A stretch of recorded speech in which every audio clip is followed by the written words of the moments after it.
Now, Lauri Love could have been facing 99 years behind bars for allegedly hacking into major American government institutions like the FBI, the Federal Reserve and the US Army. But today, a British court ruled he won't be sent to the United States to stand trial. It followed a massive campaign against extraditing Mr. Love, who has Asperger's syndrome and lives with his parents in Suffolk. Celebrating with the broadest of smiles and a kiss from his partner, Lauri Love's relief at winning his appeal against extradition to the US was overwhelming. We're very happy and relieved, and we're very thankful for the High Court, for the judges, for their wisdom and discernment. Thankful for all of the support that we've had, without which I'm not sure I would have made it this far. The 33-year-old from Suffolk faced charges from US prosecutors of hacking into computers at various American agencies. His lawyers argued his Asperger's and depression would make any extradition oppressive.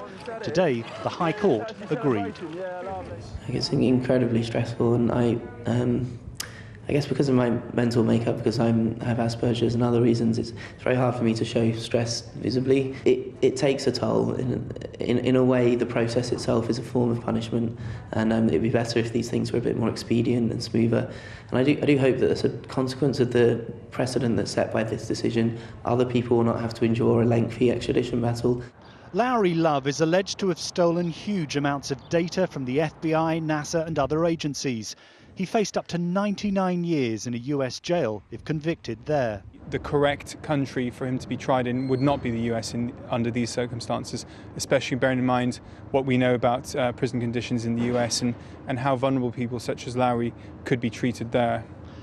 His appeal made use of a new law introduced after Gary McKinnon, another alleged computer hacker, narrowly avoided being sent to the US on the intervention of the then Home Secretary, Theresa May.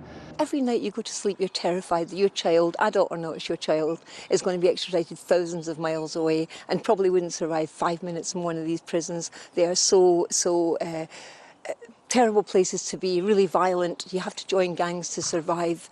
Lauri Love may have avoided extradition, but he now waits to see whether he'll face trial here on the hacking charges. People say they're looking forward to their day in court, but that's because they think they're going to win. But I'm looking forward to my day of court regardless of whether I win or lose. It just means that we get some closure, and it's been a long time coming. With 4 years of uncertainty over extradition behind him, Lauri Love is celebrating with his supporters now that his fate will be decided here. Neil Connery, News at 10.